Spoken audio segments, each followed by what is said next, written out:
Hello everybody. What I'm going to go through today is something extremely important with risk management, and that is at an epistemological level, right? How do you know what you're doing? Obviously, for risk management, we need to know that we are doing something, and we need to know if other people are doing something. So at that very basic level, philosophical level of how do we know what it is that we're doing? Well, that's what I'm going to be talking about.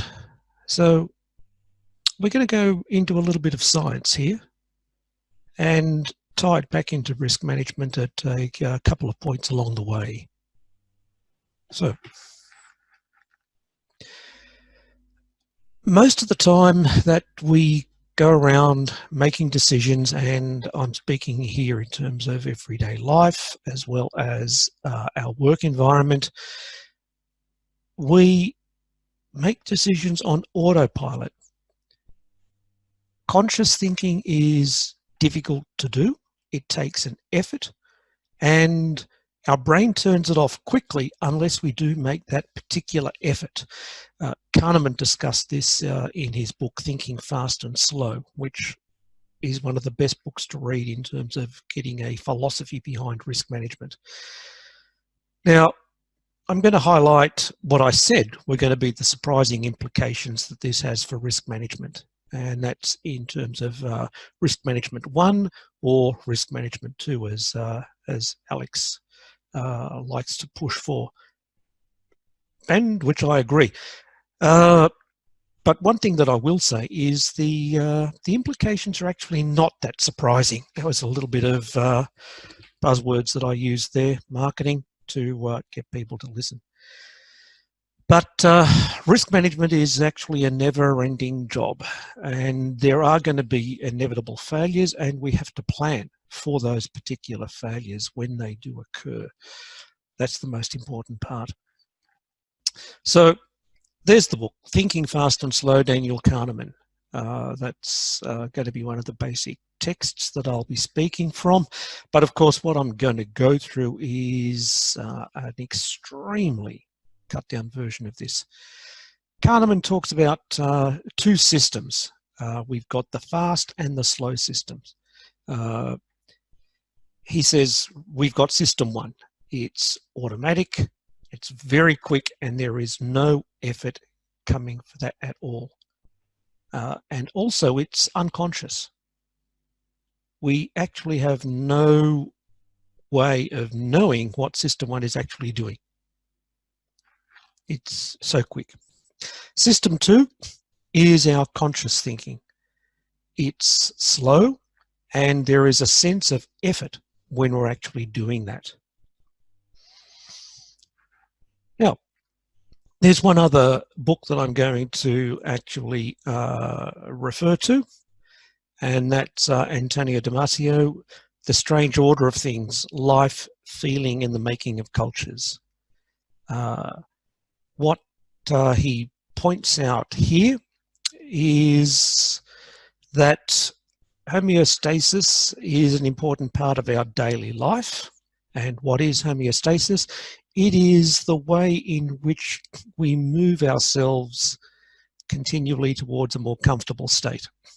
Homeostasis is actually something that is observed in many different areas in the world.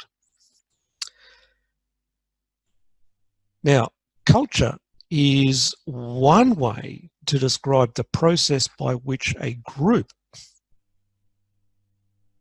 keeps itself in a stable, comfortable state. So it's culture actually is the process that drives homeostasis in a particular group. What makes a group cohere?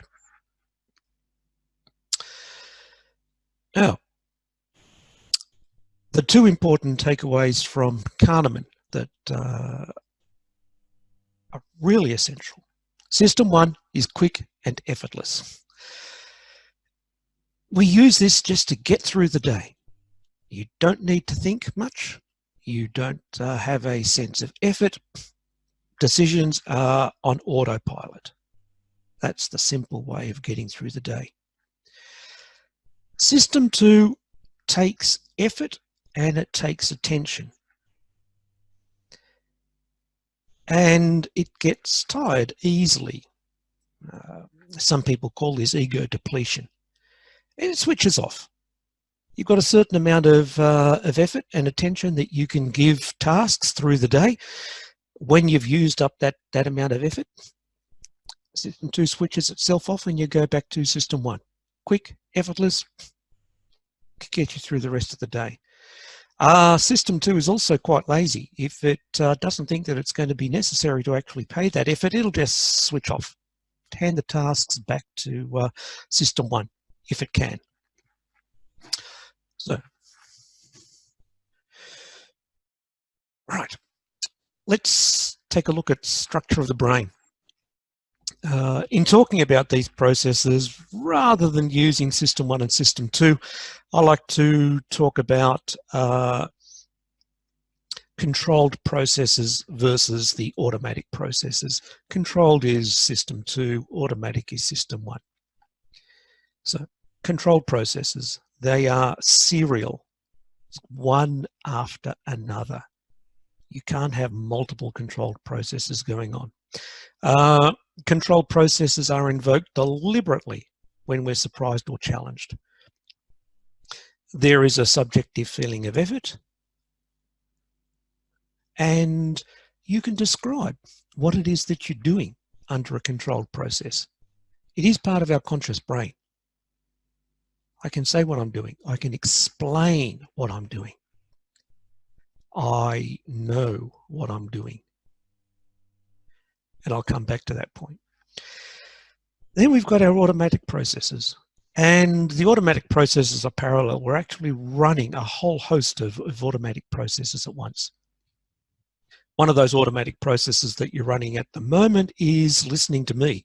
You're taking the sound vibrations that are hitting your eardrums and you are turning those into some sort of mental image as to what I'm saying.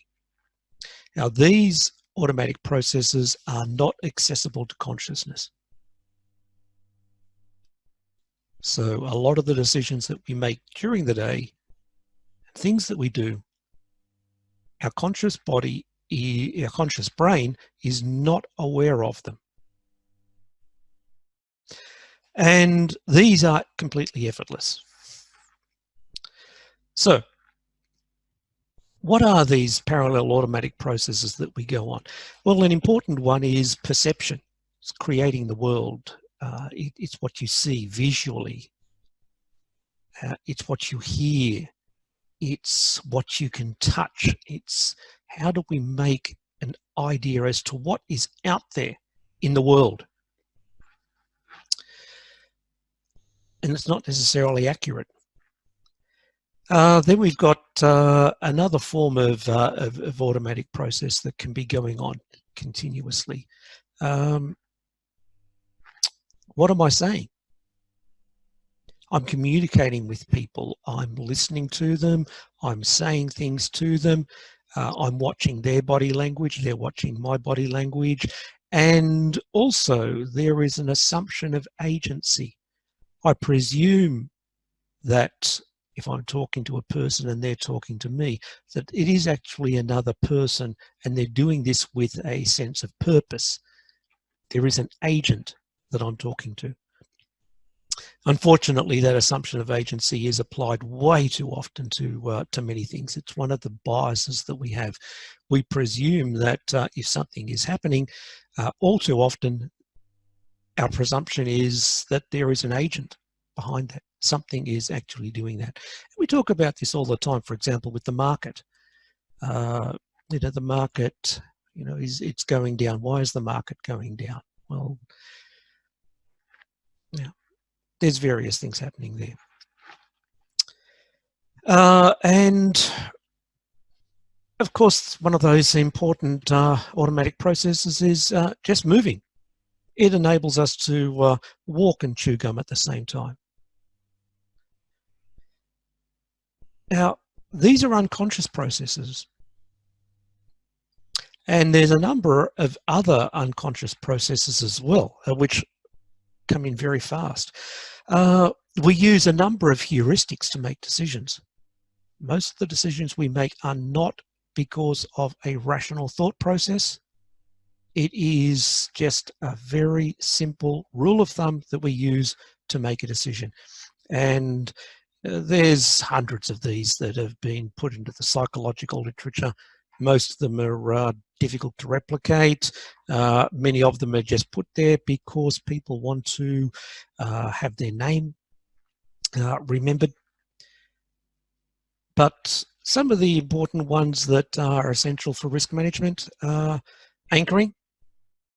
We tend to anchor on a particular number, and later on, if we have to revise our thinking, well, we revise it relative to that first number that came up. Salience, things that are noticeable are given much more importance, or we have confirmation bias. I like to think that my processes that I have operating, what I believe and so forth is actually correct, and so I look for information that says I'm correct and have a tendency to ignore information that says that I'm wrong. There's framing. Decision can be framed in a number of ways that make it look like a different decision, even though logically it can be very much the same. Base rate fallacy, endowment effect, the illusion of knowledge, stereotyping. You can Google all of these heuristics. And there's also a number of other biases that we have that can affect our behavior in a number of different ways. We tend to be overconfident, over-optimistic as to what's going to be happening. We have in-group favour. We prefer people who are actually in our group rather than people who are out of the group. We have a tendency to do hyperbolic discounting. Something that is close in time to us is given much more weight than something that is further away in time, much more than we should do if we were doing something like a exponential discounting. And something that I've mentioned before, we have an inbuilt bias to assume agency, not just for other people, but yes, the clouds wanted to rain on me, various other things. So, with all this unconscious stuff going on, how do we know what we're doing? Now, that word "we" there is important. And I'm presuming that's the conscious part of you. How do you know what you're doing? You're acting unconsciously. You're acting using system one, and your conscious brain has no idea what it's doing. And how do we know what we will do? If I'm operating completely unconsciously and I'm trying to plan what's going to happen in the future, how do I know what I'm going to do? And how do we know what that person over there is going to do? And you? What are you going to do? I don't know. You don't even know what you're going to do because all of these things were unconscious. So how do we get around that? Well, we have a sense of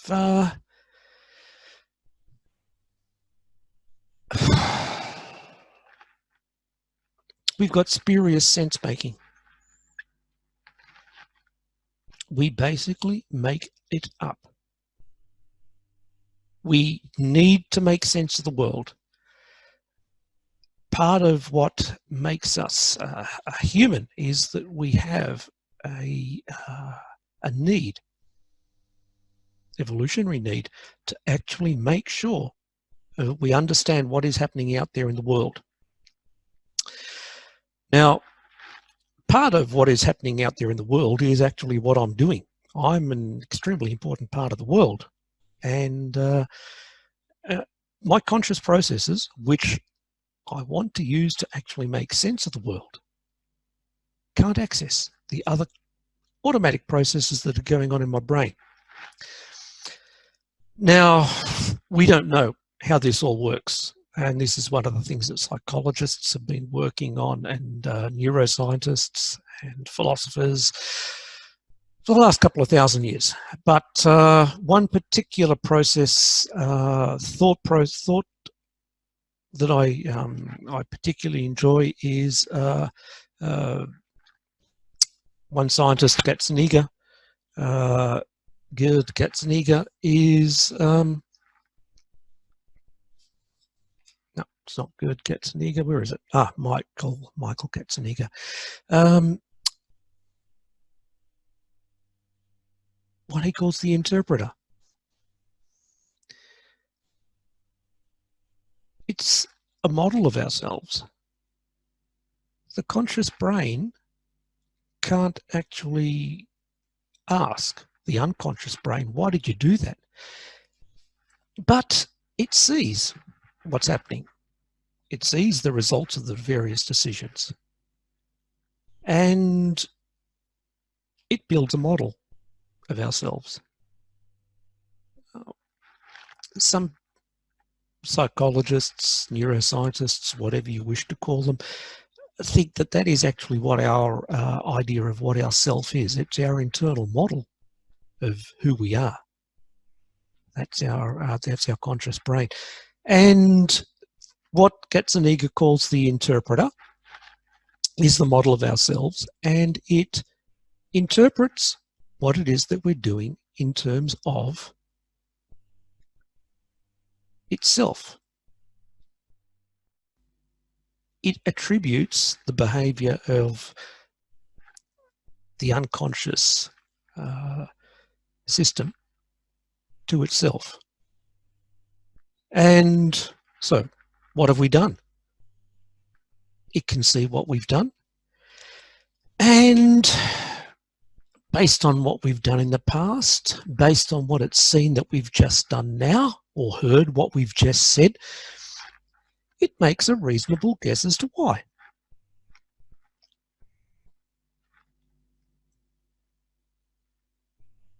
And sometimes it gets it wrong. In fact, we actually don't know what's right and what's wrong, because the actual thought process has been unconscious. But the interpreter does come up with a rationale as to why we've done it. And if I get asked, my model of myself is going to be running consciously, and it's going to say, well, I did this because of X, Y, Z.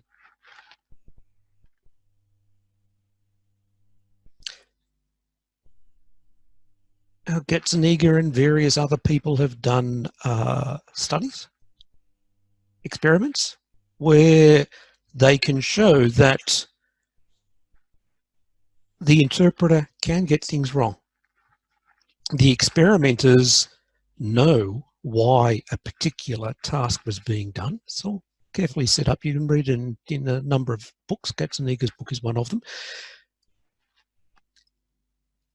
They set the experiment up so that they know why the particular process or particular action was done. And boom, what do you see?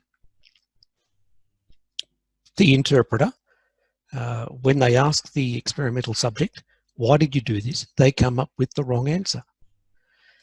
So we do know that the interpreter can get it wrong. So how do I know what I've done? How do I know why I did things? We have to be very careful about that. And if I ask other people, why did you do that? We have to be very careful about their answer. It's not that they're lying. It's not that they're being untruthful. It's just that in some cases, very many cases in fact, the decision was made by an unconscious process. And when we consciously ask somebody, why did they do that? The conscious brain makes an educated guess. Doesn't have to be right. And as a risk manager, we need to be aware that this sort of thing happens. Now, there's one other thing that we need to do as well. How do I plan? How do I know what I'm going to be doing in the future in certain cases? I have to actually sit down and just see what my model of the world, sorry, not the model of the world, but the model of me actually is predicted to see what happens. I think that I'll be behaving in a certain way in the future. Why? Because I've seen the way that I've done this in the past. Now, we may wrap that up in some sort of mental process, and I can give the reasons as to why I would act such a way in the future. But when that future arrives, it'll be our automatic processes that will do something. Let's hope that the model is correct. Otherwise, we'll surprise ourselves, and it wouldn't be the first time. So, we have to take everything with a grain of salt. I don't know what I'm doing. You don't know what you're doing. Usually it's a pretty good guess. And if you have been actually using your system to process your conscious process, then you're most probably right. But given that most of the things that we do are driven by our unconscious processes, our system one processes, then you've only just made a guess.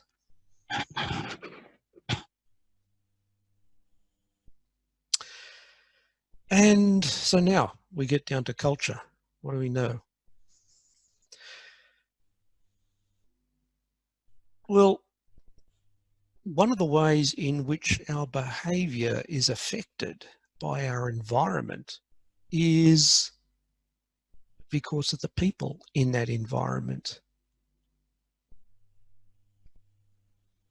People are one of the most important parts of the human environment. And we usually wish that we have a harmonious relationship with the people around us, the people that we interact most with. We like just to get along with everybody, better than the alternative. Our common way of doing that is to show people that we are similar to them in many ways. We don't have to be a direct clone of them, but there are similarities between other people and ourselves. And this is very often at a quite subconscious level. Our automatic processes do it for us without any conscious effort at all. We can sometimes make a conscious effort, but most of the time when this is going on, when we're fitting in with other people, it's unconscious. Now, unlike our close relatives, gorillas, chimpanzees, orangutans, unlike our close relatives there, we love crowds.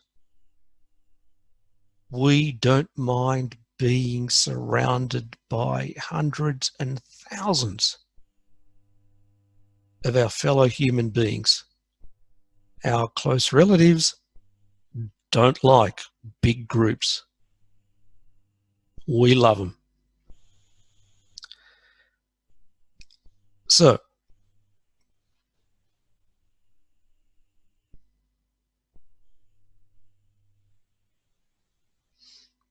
the way in which we fit into that environment of many, many people can be quite subtle and not very obvious, and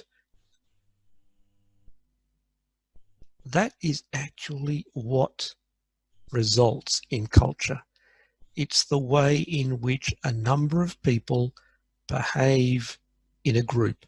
It is the group's culture. The culture of a group is quite often unique to that group. I'm not saying it's unique in every aspect. There are usually many shared aspects of from one group to another group to another group. After all, we're all human. But the particular range of those behaviours, the way in which they mix, is very often unique. Now, we're not just part of one group. During a typical day, we're going to find ourselves actually as part of many groups. We can start off the day and I may be in a family group. I have breakfast with the rest of the family. We all go off to our various things that we do during the day, and I go to my work environment. And there I'm going to find a number of different groups into which I fit at different parts of the day. There's our close workers, with whom we interact quite often during the day, the people who have desks next to me or the office next to me, people that I need to talk to on a regular basis, send emails to. So that's one group. We could also have a group of people with whom we share our breaks, such as lunch. They don't have to be the same people that we sit next to. Quite often they're not. And we may have different groups of people that where we're working on a common task. They're not sitting close to us. We don't see them all the time. They may come from different sections of the firm, but while we're working on that task, they are part of a new group that is transient, that we're working with. All of those groups can have a different culture, and quite often they will have a different culture. Why? Because the group is trying to do different things. And it's not going to end up with those outcome that it wants without making sure that everybody in that group is operating in a particular way, hopefully in a harmonious way, that is getting towards that particular goal that the group wants. Now,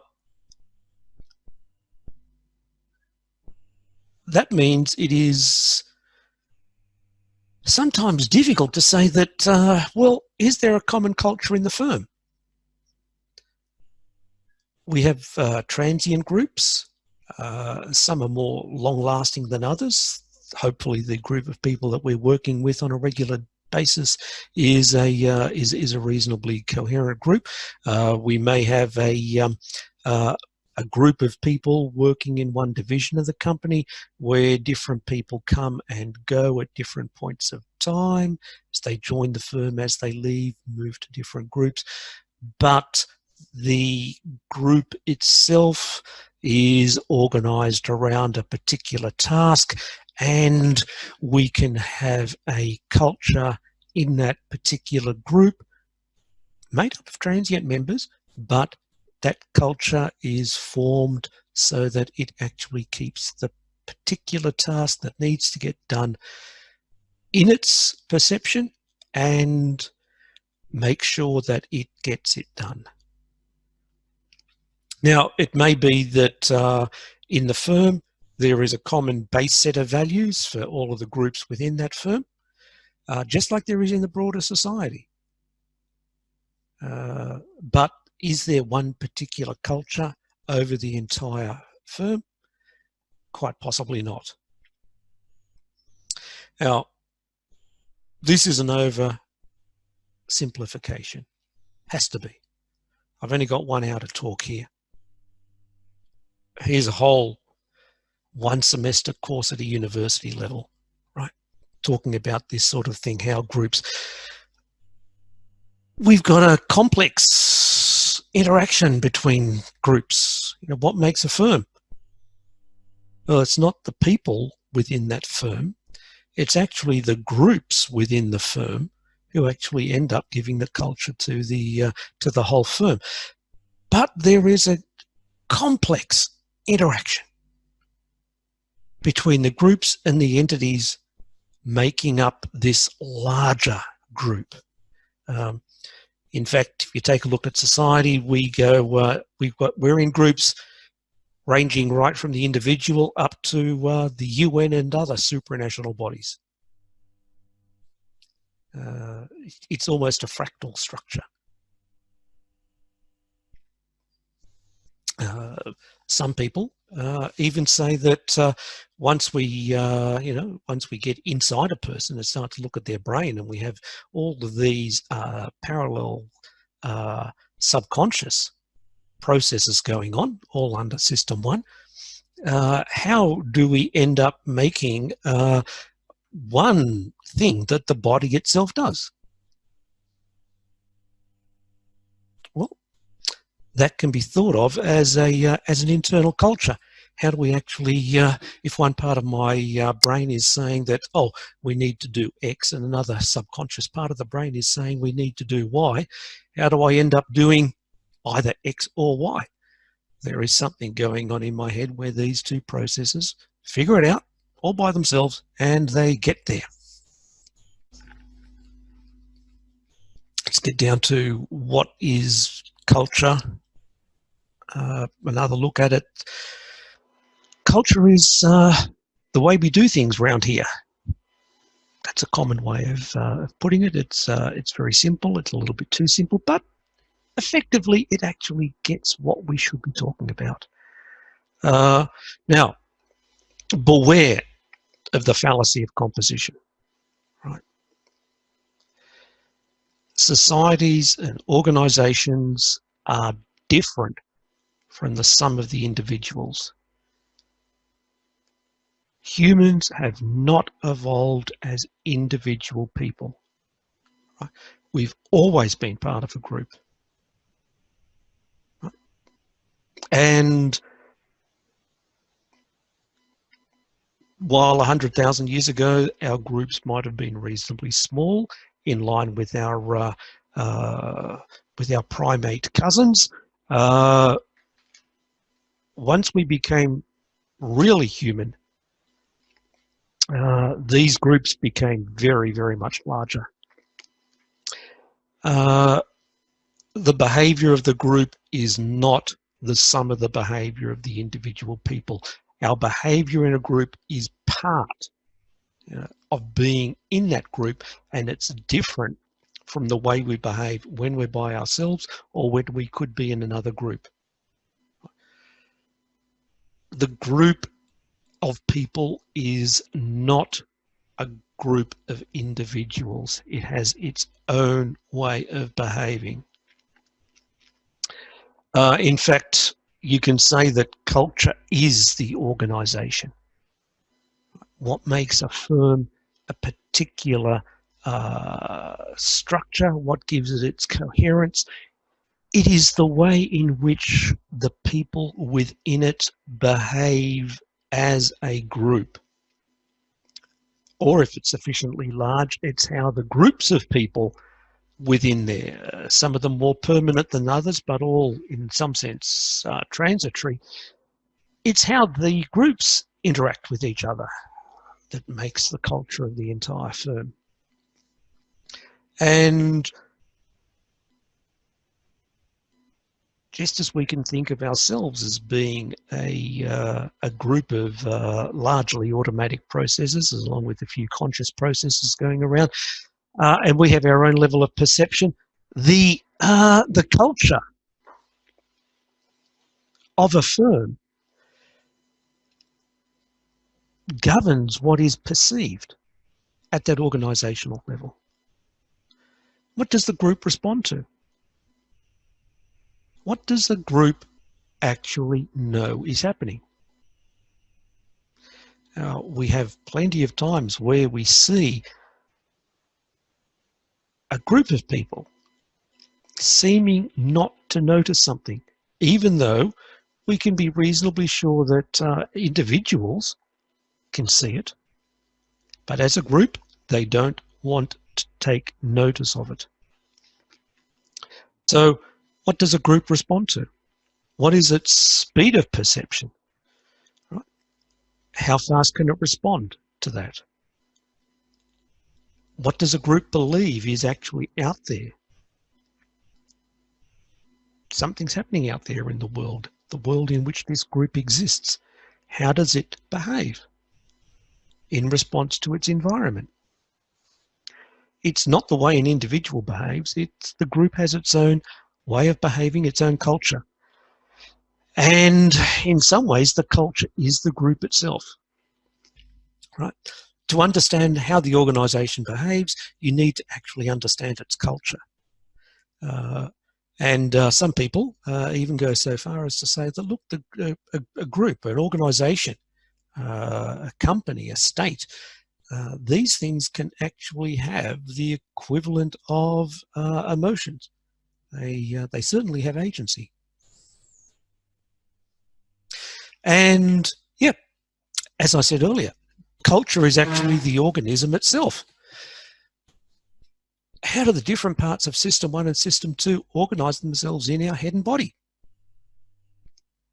What do we respond to? What do we notice out there? What's our perception of the world? What's the speed of our response? What does a person actively look for? What do I believe is out there? Because unless I believe something is actually existing, I don't see it. I don't perceive it. And to understand ourselves, we have to actually understand this internal culture. And if I want to understand you, I have to understand your culture. What makes you tick? That's the way I need to understand it. How do your System 1 processes and your System 2 processes interact with each other to give the entire you? It's a little bit more than 2 legs, 2 arms, 2 eyes, but the one me. Yeah. Now, get back to System 1 and System 2 processes here. The processes and procedures that we have in a firm. And we might like to put these processes and procedures in place and all the rest of them. They're actually System 2. They're controlled processes. Culture is an automatic process, really. We don't have to think about culture very much once we're actually in it. We might sit down and think about it at some stage, but most of the time, culture is just an automatic process. It's an automatic process. It's a System 1 type process. It happens without thinking. Culture governs most of the actions that people inside a group are going to do.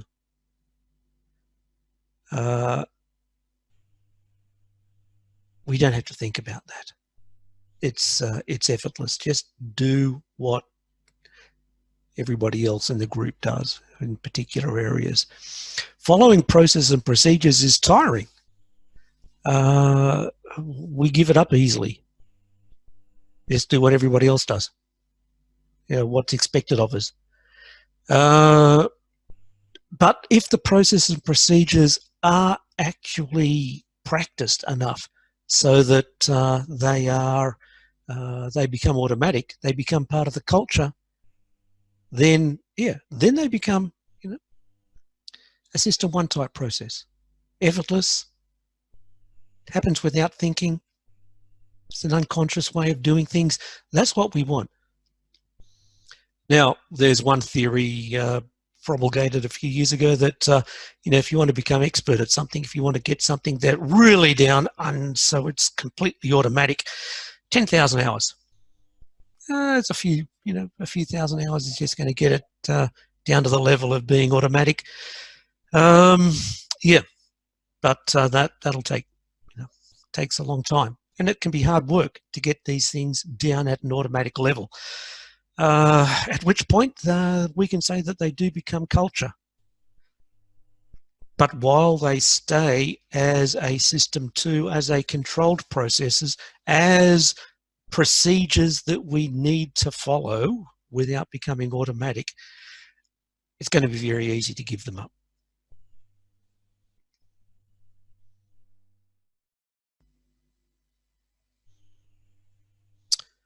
Now, some of the things that we actually need to do as a group, we need to think about this as a culture, is be aware of what's out there in the environment. Now, this is very important once we start to think about strategy. What's the strategy of the organization? What's the strategy of the company that we're working with? Given a particular culture that we may have, and we're at the level of the CEO, the CFO, the board, thinking about a particular strategy, what's the perception process that's there? Given the particular culture in which that group of senior people have to work with, are there some things that are difficult to perceive? Are there some things that can't be talked about because they're not perceived, or because it's difficult to talk about it? Are there certain things that are not believed for whatever reason? Culture drives perception. Perception drives culture. The two are very closely interleaved, and we need to make sure that we actually do see the world as objectively as we can, not subjectively. And because objective is difficult, it's one of those system 2 type processes, we very often perceive the world subjectively. Now, if you go around taking a look at a whole host of different definitions of culture, what do we find? What makes a culture? The explicit and implicit value emphases that characterize a culture are imparted to societal members through everyday exposure to customs, laws, norms, scripts, and cultural values. Whoa, rough translation. It's how we do things. So, okay. That's the very academic, technical way of actually describing it. But that's essentially what I've gotten through there. It's how we do things here. What are the customs, laws, norms, scripts, and cultural values? Well, they're the things that we actually use and we learn as we interact with various other people in the group. We interact with them, they interact with us, and when new people come, they see these customs, laws, norms, scripts, cultural values, and they adapt to that.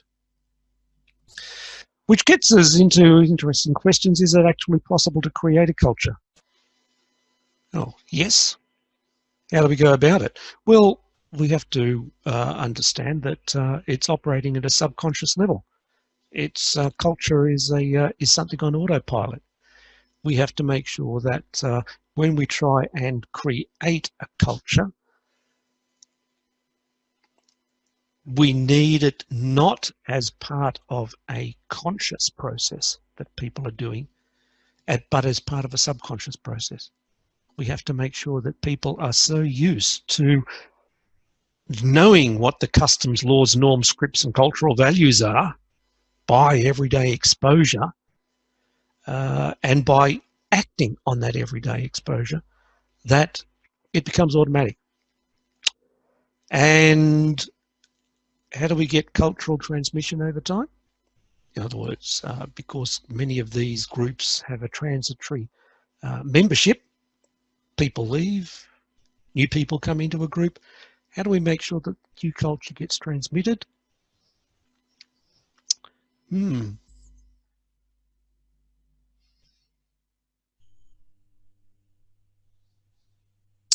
Right, let's talk about that later. What effect does the culture of society have on everything? Right. Part of what a company needs to do is to actually make some financial decisions and various other decisions as well. Yeah. How do we think about this? What are the financial decisions that we need to think of that the government is doing? Are we operating under the rule of law or the rule by law? There's a very important distinction there that I will leave you to look at itself, but it's something we need to ensure that we understand as a culture and make sure that we operate without thinking, either by the rule of law or the rule by law. Or do we have a whole host of personal relationships as well that may be much more important than the rule of law or the rule by law? Trust, guangxi, is extremely important in many cultures.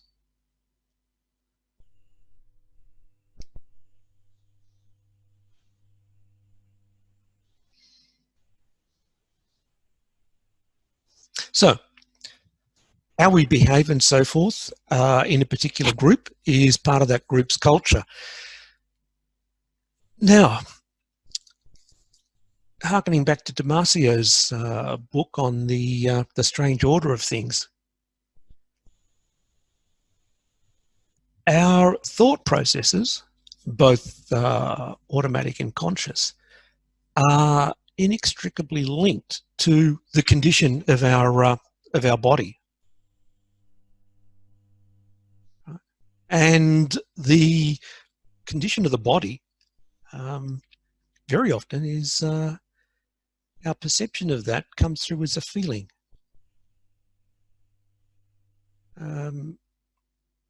Now, we need to remember, therefore, when we're looking at the rationale of why people do things, we have to make sure that we're looking not only at what they are thinking at a particular point of time, but we can't ignore the feelings that they had. We might like to think that there was a rational thought process that went on in somebody's head. But feelings are an important part of what makes a person, and they have a very strong effect on what that person is going to be doing. And so, rather than thinking and concentrating on the rational side of the thought processes,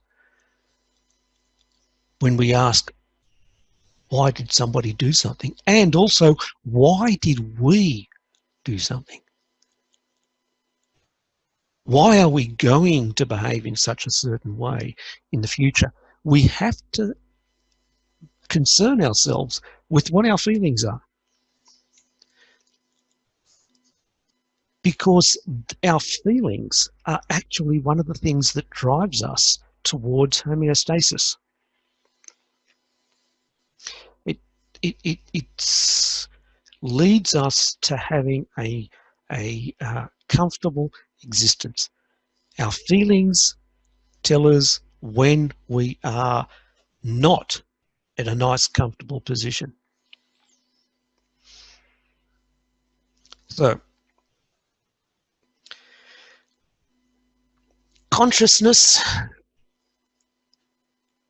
is inherently about subjectivity. We are the subject and we are looking at objects out there in the world. We are a subject, right? Subjectivity is a process. It's not a thing. So subjectivity is a complex collage of the fundamental images that we experience and we interpret as critical at the moment. So this is the external world that we see as it hits our body in various ways. We build up images of what's out there. What are we experiencing? Doesn't have to be correct, but we have an image of what's happening. And as well as that, as well as an image of what is out there in the world, we also have an idea, a subject. It's part of this collage. We have an idea that we are actually, in our organism, is actually constructing those particular images. It's not the world is hot out there. It is I have part of my body that is actually interacting with that hot part of the world. I have just accidentally touched a hot pan on the stove. I have accidentally put my hand into hot water. Or maybe I've done it on purpose because I'm doing some, some washing up. But there is the image of our own organism in the process of constructing that first image of what's out there in the world. So that's the first part. Subjectivity is that particular process. The other element of subjectivity is the feelings that we have. What's our body telling us about where it's at? Are we comfortable? Right. How far away are we from that comfort level? Am I feeling hungry? Better get some food. Thirsty? Do I feel like I haven't had enough of my genes going into the next level of the generation? Whatever. How far are we away from that comfort level? And these feelings are what we need to take into our processing as part of our subjectivity. And that outside world and the image of ourselves as on the inside, that is telling us that we're not, if I'm away from that benign state, I'm not feeling comfortable. And I'm going to do something about it. So we have the feelings that we have and our perception of the outside world and how our body is perceiving that outside world. That gives us an important part of subjectivity that we have there. Consciousness has to be subjective. And there's a second part of it. We have to integrate these things. Right? What are we experiencing? I'm experiencing things visually. I'm experiencing things through touch. I'm experiencing things through hearing. There's a number of ways in which I'm experiencing, subject to at the moment what we've just talked about there. They have to be integrated. Not only do all the things that are happening at the moment need to be integrated together, but we also need to integrate those with what we've seen in the past, how we have experienced those things in the past and remembered them. Right? We cannot, we don't know exactly how we've experienced things in the past. We only have a memory of how we've experienced things in the past. And as we all know, memory is extremely fallible. Not only do we need to integrate the experiences of what we have in the past, plus what we are experiencing at the moment, we also need to integrate that with the apprehension of what experiences we could be having in the future. All of that integration forms part of our consciousness. And how does this integration occur? It typically occurs in the form of a narrative, like ordering. In fact, we're back at the level of what Katzenegger calls his interpreter. What's happening out there in the world? Can I make a sensible story out of this? And yep, that's one of the things that consciousness relies on. It's this narrative, like ordering, is what the interpreter does. And so consciousness, what we think of as consciousness, is actually very much like a story. It's a very subjective story. It's certainly not objective. We're not some sort of data collecting instrument that puts all these things down in a nice objective fashion. We're the subject of the outside environment. It's acting on us. And so, yep, we need to be worried about those sorts of things there.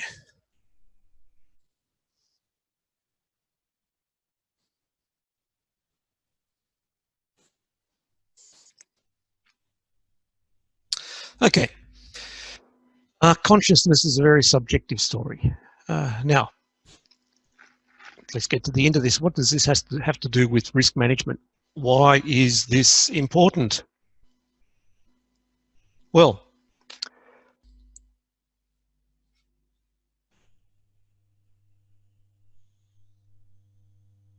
we basically are the results of hundreds of millions of years of evolution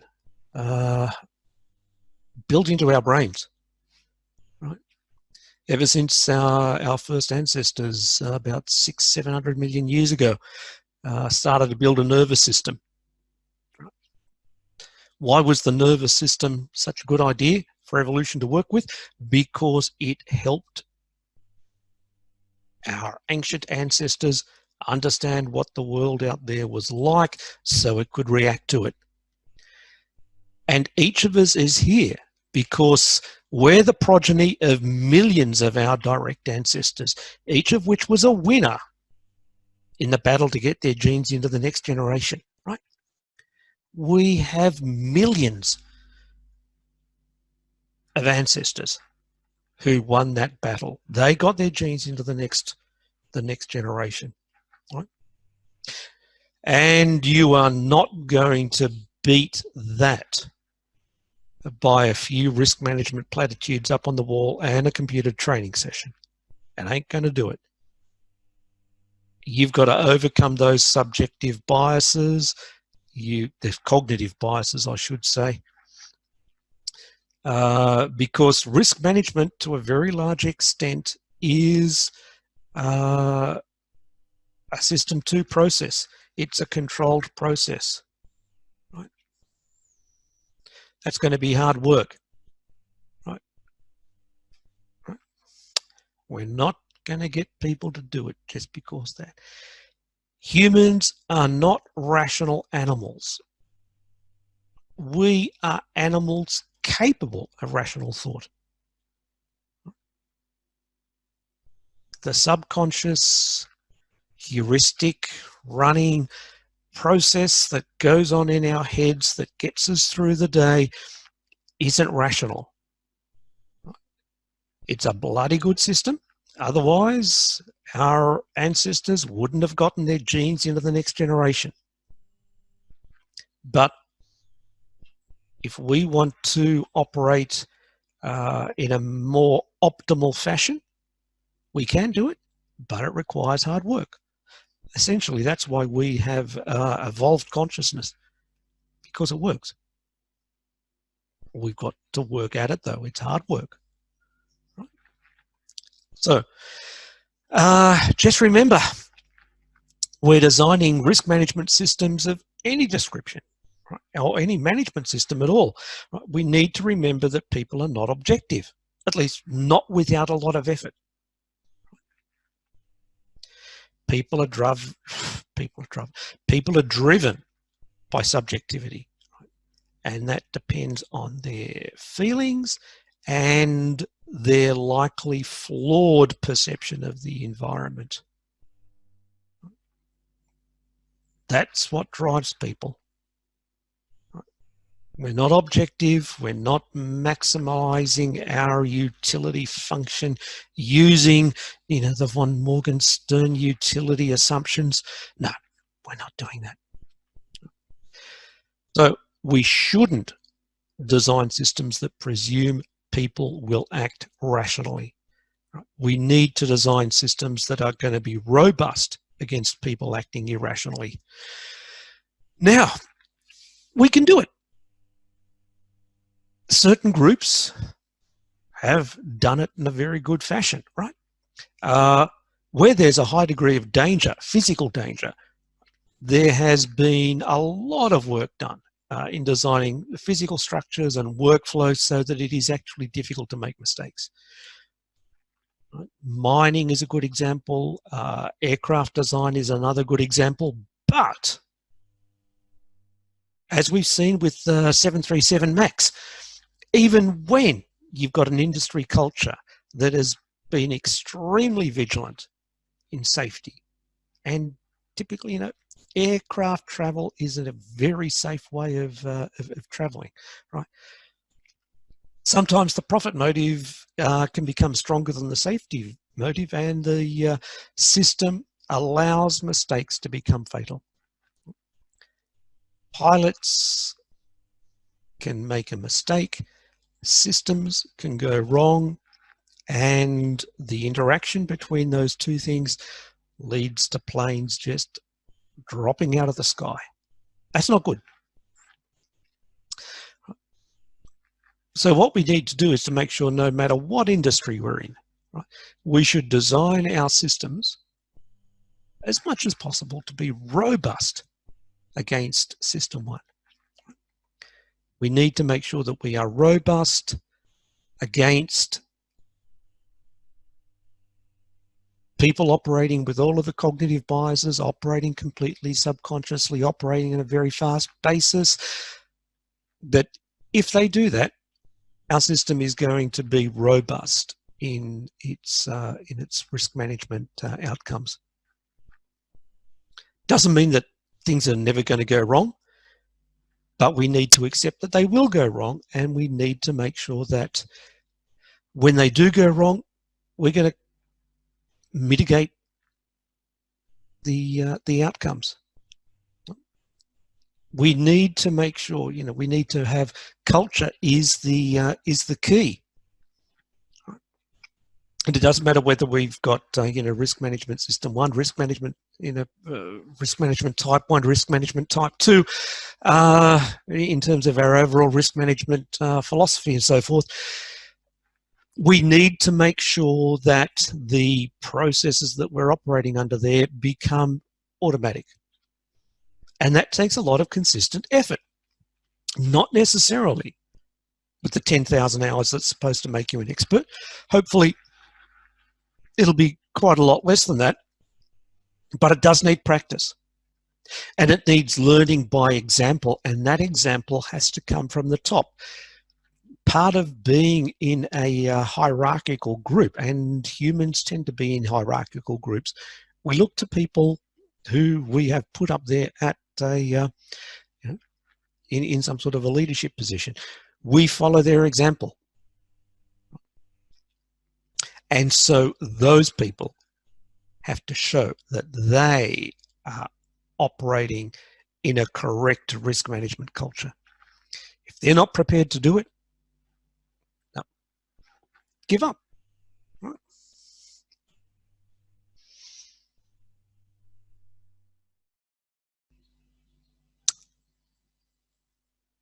And so